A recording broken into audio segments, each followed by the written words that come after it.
Fiercely proud of her roots. Her Royal Highness is, of course, a popular Yorkshire figure herself. And best known as the Royal at Wimbledon, whose kindness to runners-up won her millions of admirers. Katharine devoted 4 decades to public service and was an inspiration to royals who followed. She represents the best of the royals. She is the perfect ambassador for the British royal family.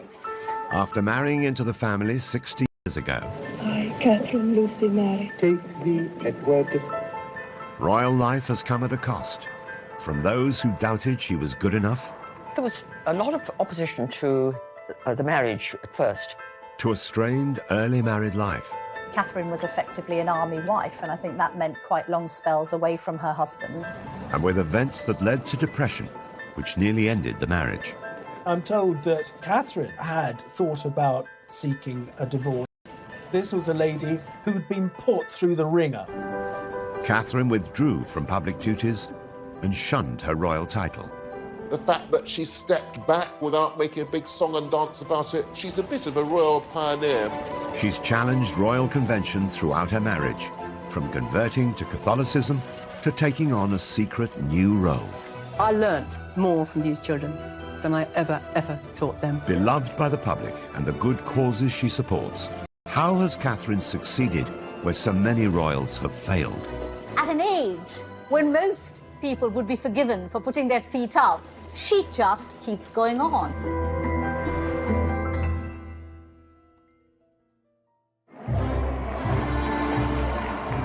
The 8th of June 1961, the wedding day of Prince Edward, the Duke of Kent, a dashing young soldier, with Catherine Worsley, the daughter of a Yorkshire aristocrat who was proud of her northern roots. Just having that wedding in 1961 at York Minster was a royal first. Nobody from the royal family had been married there in over 600 years. And this was very much a nod to Catherine's Yorkshire roots. She's very proud of the fact she comes from Yorkshire and from the north. The Queen and her family travelled up on a special train for the landmark event, while the young Princess Anne was among Catherine's bridesmaids. The local media dubbed this as the White Rose Wedding. And indeed it was. Even the Queen had the White Rose of York as part of a tribute to the setting. Just under 12 million viewers tuned in to watch the afternoon ceremony, and it was one of the highest-rating programmes of the week in half the nation's homes, at a time when the UK had just 2 television channels. I, Katharine Lucy Mary, take thee, Edward. Just one small hitch, not seen on camera, as the newly married couple made their exit. After they'd signed the registers, the veil got caught on the step of the altar, and she felt it pull and stood absolutely still until it was released. Otherwise, the veil would have come off, and the diamond bandeau tiara that she was wearing that had once belonged to Queen Mary would have come crashing to the floor. No Duchess, composed and smiling, unruffled even when her train gets caught up. Katharine made her mark on the word go. She was the first untitled woman to marry into the royal family for more than a century. As this 1961 tabloid reveals, it was front-page news that the Duke of Kent was to marry a Yorkshire lass. It did break with tradition, this idea that although she was the daughter of a baronet, that she wasn't royal herself. And that was breaking boundaries and changing things. She's definitely upper class. She had no title, but her parents had a title. It was clearly a love match. And she was quite clearly a sweet girl, and that was how she was portrayed. Marrying into the firm had not been Catherine's long-term ambition, but she went on to embrace the royal family on her terms. From an early age, her biggest passion was music, as she explained in a revealing interview on Desert Island Discs. Well, I hoped music would be my life. I don't think I had any other real ambitions at that time. So I get very emotional about music and was very sad to slowly have to give it up.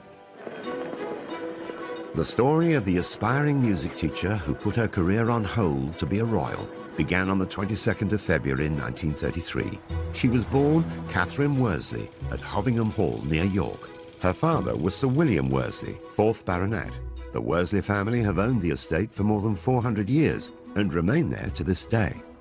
Catherine's background was certainly aristocratic, and she lived quite an idyllic existence at the family estate in Yorkshire. As these charming family photographs reveal, the young Catherine found plenty of play areas within the extensive grounds of the Hovingham estate. But her childhood was solitary because her 3 older brothers were away at prep school during term times. Catherine was very close to her father, very fond of him. Catherine talks about how, as a child, he would often take her to the beach at Scarborough, and they would indulge with her playing on the sands. Catherine went to school from the age of 10, first at St Margaret's, then based at the stately Castle Howard, close by her home. But when she was 13, she went to boarding school near Cromer on the Norfolk coast. Shy and homesick, she took comfort in music. She hoped that music would be her life. She studied it until she was 25, and she absolutely adores it, even to this day. Another family photo shows Catherine in her 20s, glancing coyly to one side, showing signs of the shyness she'd carried throughout her life, and which she later described with characteristic modesty. Would you say you're quite a shy person? Yeah. Very, actually. It's my nature. It's the way I was born. By the 1950s, Catherine was living and working in London as a nursery assistant. She was also courting a war hero, Andrew Burnaby Atkins, awarded 2 military crosses for bravery in World War II. Andrew Burnaby Atkins, whom I knew slightly, was an incredibly glamorous figure, but the girls I knew who were keen on him, they all knew it was no good. They all said rather gloomily, he's after this blonde in Yorkshire. There was this sense, I think, that her mother wanted more for her than this military man. Some royal observers believe Catherine's mother persuaded her to end her courtship with Andrew so that she'd be free to marry the Duke of Kent. I think that Lady Worsley, once she knew the Duke of Kent was after Catherine, Prince Eddie was after Catherine, I think may well have put a bit of pressure on her, steered her in the direction of Prince Eddie. When the Duke of Kent came on the scene, that really put paid to any kind of chance that Andrew Burnaby Atkins would have had as a possible husband for Catherine. It's often reported that Catherine's parents arranged her first meeting with Edward by inviting him to lunch while his regiment was based nearby. But Catherine had already struck up a friendship with him. She herself has said that they met at a private party in London, and they became firm friends. And as a consequence of establishing a firm friendship, the Duke of Kent was a very frequent visitor to Hovingham Hall. Prince Edward was 20 years old and nearly 3 years younger than Catherine. The army officer was a sports fan with a passion for motor racing, and as the Queen's first cousin, Edward was then 8th in line to the throne. He was regarded as very glamorous, and as Duke of Kent in the 1950s, he was very, very eligible. You know, after Prince Philip, he was probably the best-known young male royal, so probably quite a catch. Catherine's mother had big ambitions for her daughter's relationship with Edward, but hadn't reckoned on his mother, the then Duchess of Kent, Princess Marina. She was so dubious about Catherine's suitability as a royal bride, it would take her 3 years to agree to their engagement. I think there was a lot of opposition to the marriage as he was then. When he first met Catherine, he certainly would have been thought too young to marry. Princess Marina was descended from Greek and Russian royalty and believed monarchy stood apart from everyone. She once described the young Queen Mother, Elizabeth Bowes-Lyon, Earl's daughter, as a common little Scottish girl. Princess Marina wasn't totally sold on the idea of her son marrying the daughter of a local squire. There was one occasion when Edward was with his family and other members of the royal family at Sandringham. And Princess Marina absolutely forbade him to leave Sandringham to go up to Hovingham to see Catherine Worsley. Of course, he totally ignored her and went. Under the Royal Marriages Act, the Queen's consent was required before any royal under the age of 25 could marry. The young couple waited for Edward to come of age and even agreed to spend a year living apart. While he served in Germany with his regiment, Catherine visited her brother in Canada and travelled in the USA and Mexico. I would imagine the year apart, that they spent apart from each other, was so that they both were certain of what they wanted to do. The separation made them more determined to be together and prove their devotion.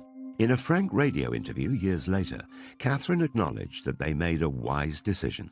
I went abroad for a while to think it out, and during that time I think it just made us both quite certain that it was the right thing. It made them realise that what they felt for one another was for real. So when, of course, they came back, Princess Marina really had no choice but to give her permission to their marrying. Princess Marina coached Katharine in royal standards of behaviour, and once Katharine was married to Edward, she took on Marina's title to become the new Duchess of Kent. In Katharine's position, would any young woman be ready for the challenges of royal life?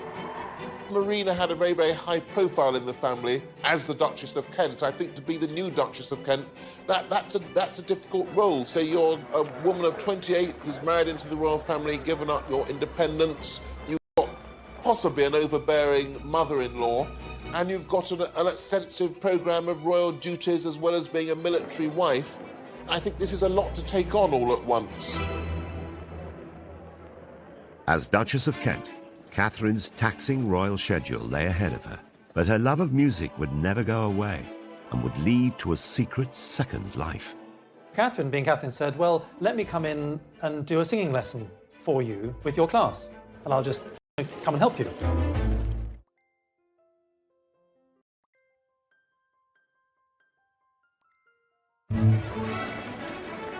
Was now Katharine, Duchess of Kent. Thrown into a high-profile job with a grand title, she embraced the busy schedule of a working royal.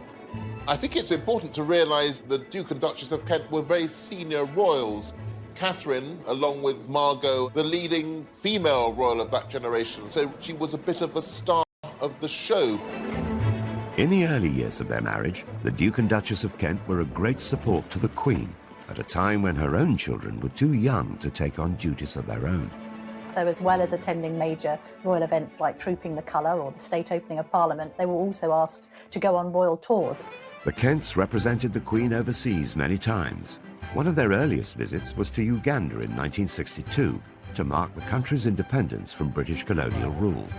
There's about 45 countries that go through that process in the first 30 years of the Queen's reign. Uganda, British Guyana, Barbados. This is a very important representative function. So the Duke and Duchess of Kent were very significant in that. Katharine gave birth to their oldest son, George, a year after their marriage. They joined Edward in Hong Kong for a year during his military service. By 1970, they had 2 more children. While the Duke had served in Germany and Cyprus, Katharine was mostly in the UK, juggling her busy royal schedule with raising their family. Katharine was effectively an army wife, and I think that meant quite long spells away from her husband, and I think proved very difficult for a couple just starting out in life together. I think if you marry somebody who's in the army with a serious career, you'll get to have periods of separation, and I suppose it does pall eventually, but I think it's probably, she would look back on that as quite an important time in her life. Katharine's time was filled with numerous public duties. Though she never overcame her shyness, she kept her common touch and felt right at home with everyday people. They said they didn't know what to do with themselves in the holidays. You don't have that problem, do you? Nice to see you all. The fact that she was always very cheerful looking and smiling, the fact that she was quite tactile with members of the public, I think really endeared her to the nation at the time. Katharine seemed to hit on the ideal formula for royal conduct. She'd be an inspiration to the royals who followed her example, like Princess Diana. They both understood what it meant coming from the outside and having to try and adjust to a very different way of life. As Diana was to achieve later in her charity work, Katharine kept the focus on the cause rather than herself. The earliest stage of her life, when she had a bigger public profile, it was about bringing the public profile to the charities. Katharine did this, Diana did this, so it wasn't about look at me, it was about the work that she did. Katharine through the annual Wimbledon tennis tournament. Her husband has been president of the All England Club since 1969. She accompanied him for more than 3 decades and was soon invited to present awards. I always used to observe how humane she was in always comforting the loser and speaking directly and passionately to the person who hadn't won the trophy. Catherine's most famous moment of consolation came in 1993, when Jana Novotná was beaten in the women's singles tournament by Steffi Graf. As this famous TV coverage reveals, Novotná burst into tears during the presentation ceremony. The loser had to make do with some royal words of comfort from the Duchess of Kent. Catherine's embrace, watched by millions of viewers, revealed her to be one of the most demonstrative of royals. Although some people might have been surprised at the member of the royal family just expressing a natural human emotion, for Catherine that was just the normal, natural thing to do, and it was very impressive. In a candid interview years later, Catherine was still modest about her hug with Jana Novotná. You put your arm around her, and well, that's what you do when people are crying. A lot of people at the time said, my word, a member of the royal family. We are quite normal people. We do hug people who cry. We don't say, there, don't stop crying, no. She told people that she was terrified to go onto centre court because of this innate shyness, and she couldn't quite believe that she had attracted a level of fame because of her role on that sporting occasion. Such was Catherine's shyness and modesty, few people knew at the time that she'd already supported another Wimbledon star, Martina Navratilova. The communist regime in her homeland of Czechoslovakia refused to let her family join her in London for the 1978 contest. We don't quite know what the Duchess did, but there were reports that weren't denied that she had lent a hand in making sure that Martina's mother could be there to witness her tennis skills on the court in Great Britain.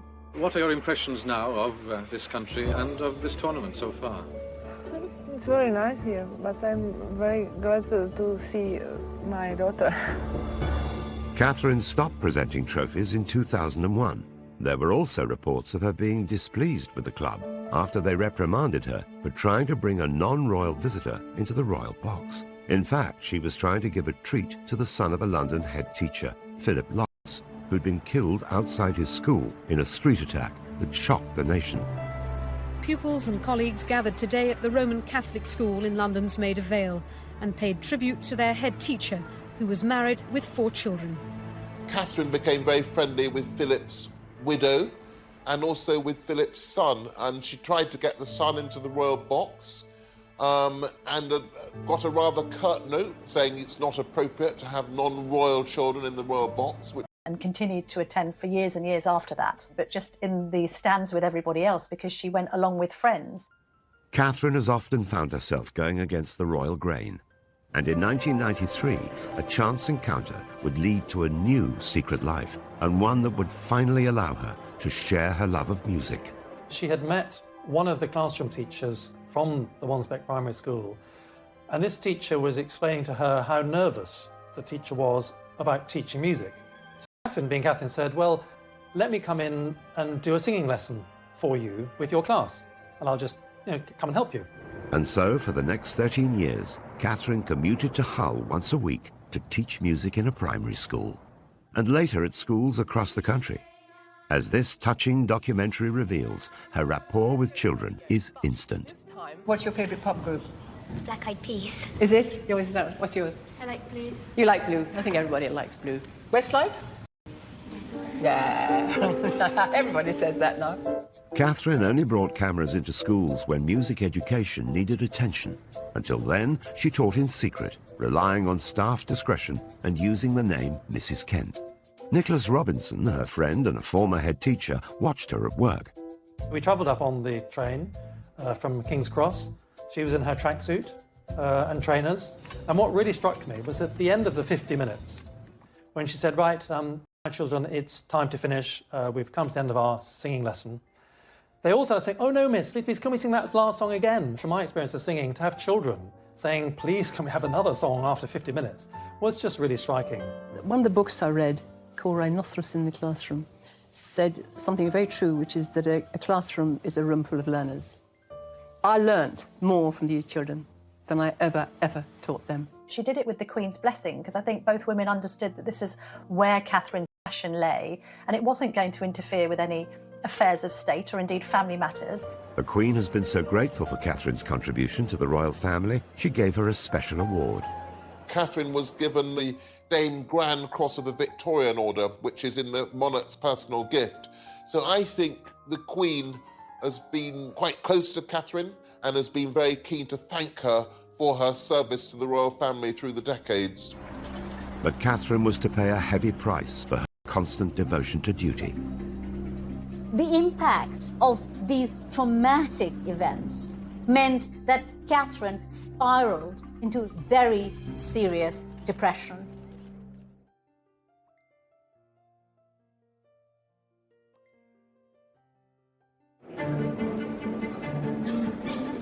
In 2002, whilst Catherine was teaching, I really will. Come the mid-90s, a lot of other royals have stepped up to the mark. Catherine decides to step back, as it's now known.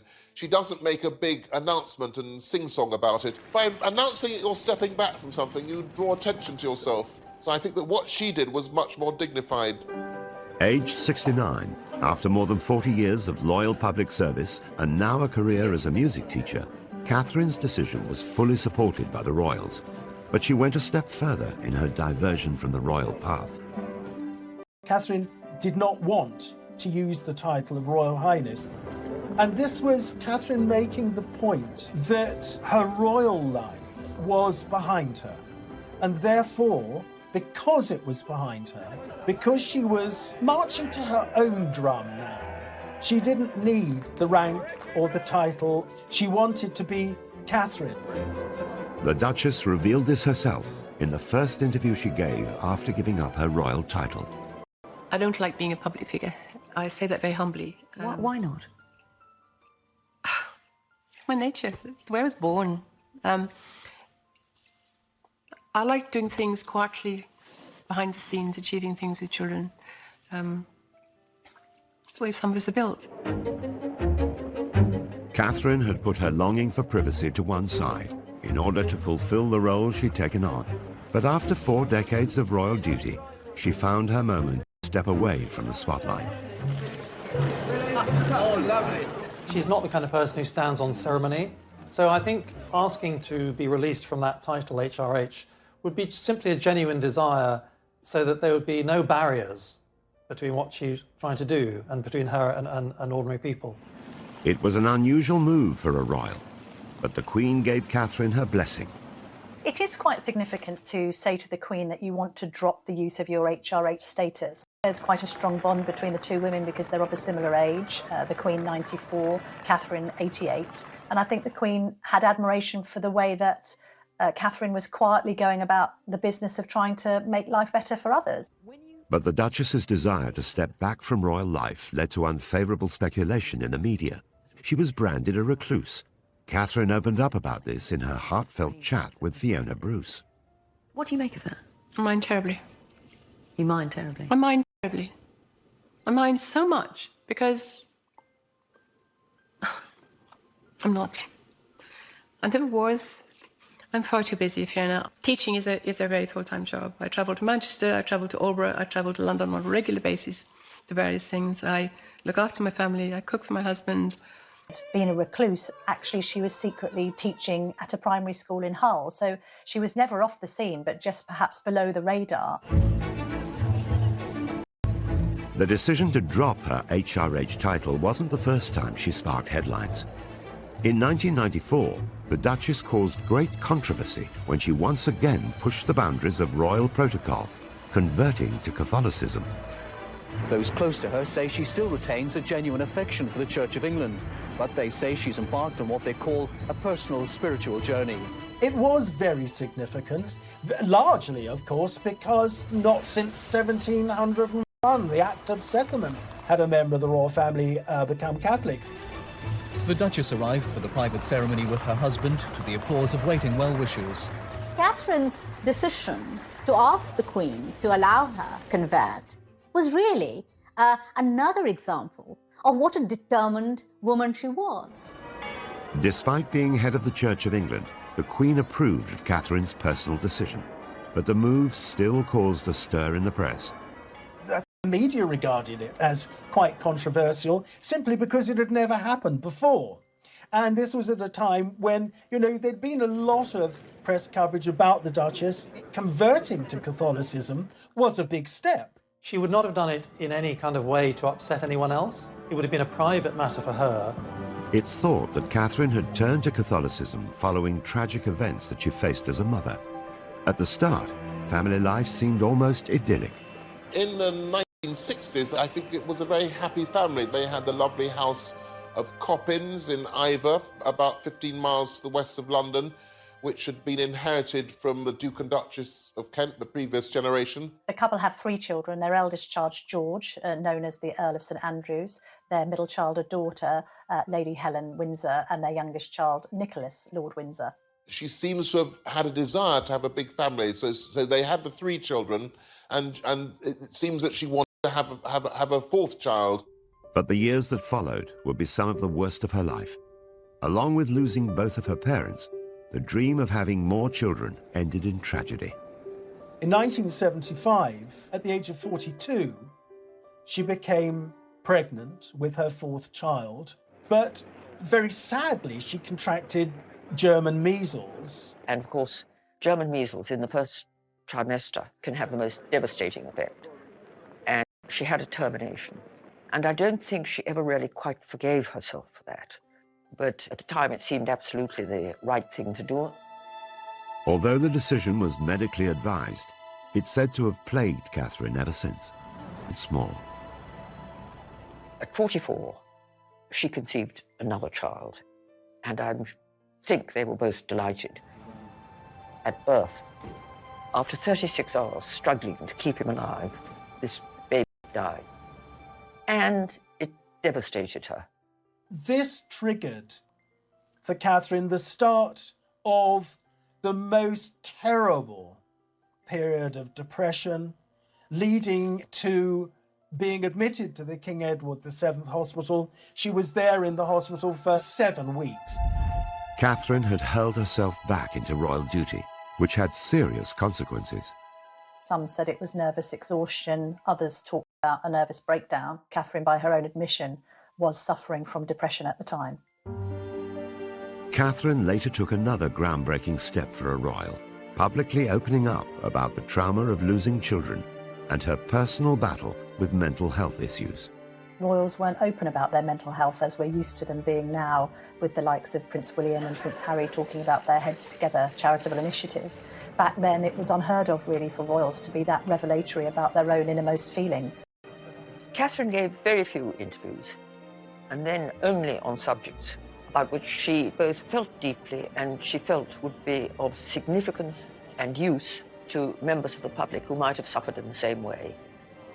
That did make Catherine appear to be somebody who was perhaps more relatable than the average royal, somebody who seemed human, very much one of us rather than being perhaps one of them.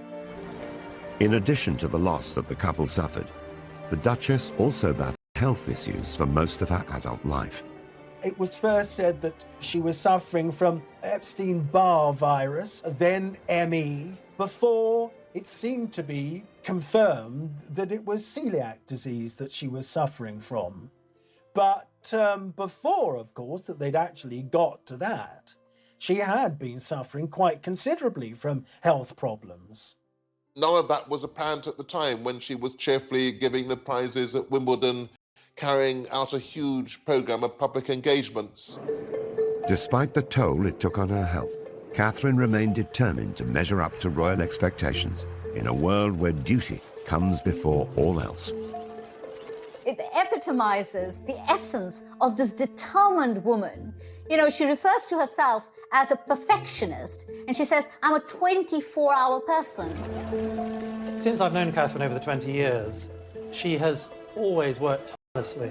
And I know when she was teaching in East Hull, that over the 13 years that she was teaching there, I think she only missed 2 days. Despite Catherine's personal struggles, her primary and her mother, a large part of Catherine's life has been dedicated to charity work. She is so aware that she's born into wealth. She marries into the royal family. And that gives her a voice and an ability to make a difference. It's not a crazy dream. It's a possibility. I really do believe we can actually do this. She has served as the patron, president or board member of more than 100 charities. The Duchess's visit is to highlight the work of VSO volunteers by raising their profile in Macedonia and helping persuade government and people that those with mental and physical problems should not be stigmatised. With Catherine, the charities that were closest to her heart always seemed to be music, children, and the elderly. One especially close to her heart was Helen House in Oxfordshire, the home for terminally ill children, and she was a great presence there. I learnt, I suppose after I'd been here 4 or 5 times, it suddenly came to me how tears and smiles walk side by side. I think the Duchess of Kent was very much the kind of royal that didn't just want to be on a letterhead. She actually wanted to go and witness the work being carried out by charities firsthand, and even at times take part in it herself. For some years, Catherine went as a volunteer on pilgrimage to Lourdes in France, getting up at 6 o'clock in the morning, going to the hospital, helping to bathe and dress one of the pilgrims, or helping to feed them, sitting with them having a cup of tea and a cup of coffee, or just chatting to them. After she took on her role as patron of the Samaritans, the Duchess insisted on becoming a Samaritan herself, personally taking calls from those in need. She worked for them as a volunteer for many, many years, and she was always known as Kate. And, of course, nobody knew who they were talking to. I remember I said to her, how do you cope if somebody rings up and says, I want to die? What do you say? And she replied, you have to cut everything else out and focus solely on trying to help that person. Here's a woman who's led a life of the most unimaginable wealth and privilege, and yet has managed to retain the common touch. She's still that golden-haired lass from Yorkshire, you know, who married the royal prince. Whilst Catherine directed the spotlight onto her charities, what many didn't realise is that her marriage to the Duke of Kent was under great strain, and had been for some time. Catherine and Edward were quite different people with very different interests. And though they were very much in love and had a loving family life, this put a strain on their relationship. But 2 children and Catherine's serious depression, the relationship became strained to the point of breaking. Catherine needed her husband to be there for her. Edward was raised as a royal. He was part of the royal family. With the repression that can bring, with the restrictions that can bring, Edward wasn't able to deliver. It's even thought at the time that the couple were considering divorce. I'm told that Catherine had thought about seeking a divorce, but certainly the Duke of Kent promised the Queen that there wouldn't be a divorce. Divorce was still frowned upon by the Church of England, and as its head, the Queen could not have supported such a controversial decision. Catherine stuck very closely to doing the right thing. She would never have dreamt of doing anything that she felt the Queen would disapprove of. She did not allow any marital discord to affect her relationship either with the royal family or with the life of service she had chosen. Edward and Catherine stayed together, and so whilst they would still undertake engagements together, they began drifting apart and would lead pretty much their own separate lives. When newcomer Diana faced similar struggles in her royal marriage, an unlikely friendship developed. She understood Diana's problems. She could see the privilege, but also the pain.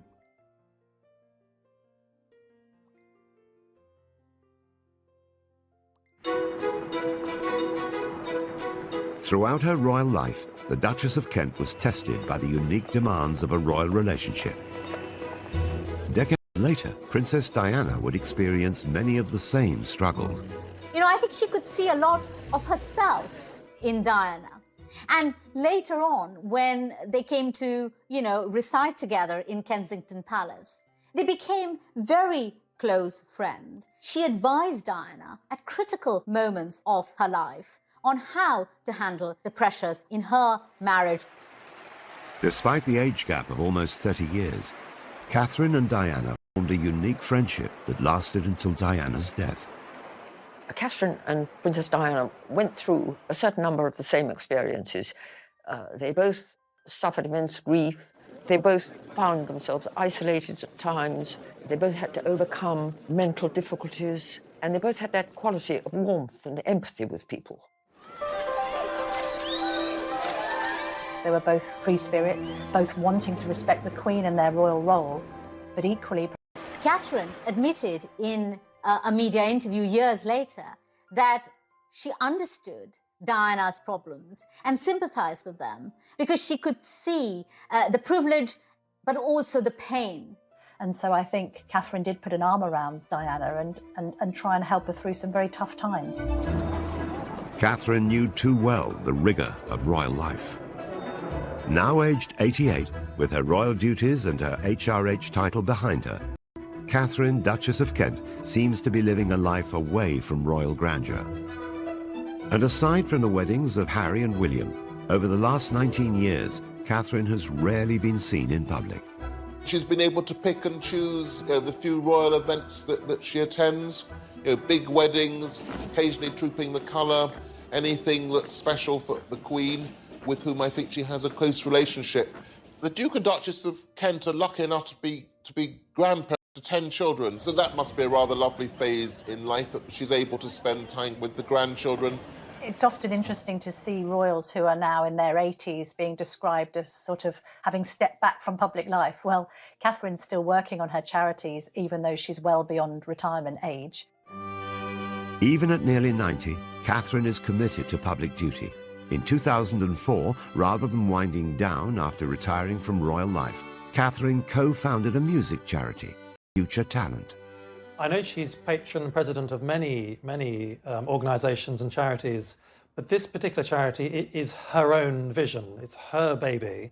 Having taught now for 12 years, as you say, in East Hull, and being incredibly frustrated by, I would say, at least 20 children in 12 years who had potential to reach the very, very top in music, and immensely frustrated that I can't find a route forward for them. And what I want to do is try to bridge this enormous divide. Why shouldn't all children have equal opportunities in music? Why not? That's what Future Talent wants to do. It was this attempt to harness the power of music and trying to inspire confidence in youngsters. And I think that reflects her own experience, somebody who loved music but was intrinsically a shy person, being put in a position because of her marriage where she had to face the public and do so with a degree of confidence that perhaps she was given by her own musical performances and her love of music in general.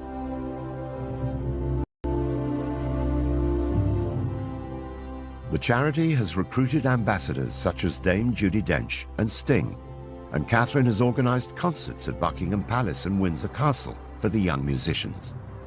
Right from the beginning, Catherine would go into the office 2 or 3 times a week and we'd be writing letters and making phone calls. At an age when most people would be forgiven for putting their feet up and taking it. 7 decades, the Duke and Duchess's marriage has not been without its difficulties. But after living largely separate lives, in 2013, Catherine moved back into their home, Wren House in Kensington Palace, after Edward suffered a stroke. It's rumoured that the two are closer now than they have ever been before. But this is the quintessential Catherine, giving support and succour when she feels it's needed, whether to her husband, who is now ailing, or in the past to the weeping Jana Novotná in Wimbledon. The Duchess is still close with her royal relatives, and her neighbours at Kensington Palace include William and Kate. It's a family community, so that's rather lovely that they're still integral members of the royal family. I'm sure that occasionally they would see the Queen. Catherine Worsley married into the royal family against all the odds, and has not only survived, but has lived royal life on her own terms. She's transformed what it means to be a royal, the fact that she became a Catholic, which a generation before wouldn't have been acceptable, the fact that she stepped back without making a big song and dance about it, the fact that she taught quietly in a school. I don't think we have any examples of any other royals that have been able to be that free-spirited and independently minded, while at the same time remaining within the royal fold and not offending anyone by their own desire to do things a little differently. The Duchess has proved that you don't need to do everything the conventional way to lead a life devoted to public service. She has spent most of her life trying to help other people. And that service is what the monarchy is about. Catherine seemed somehow to puncture the barrier which some people feel it was between them and other royals, and in terms of her public life has never really put a foot wrong, whatever may have been going on in private. So yes, she's a bit of a royal pioneer.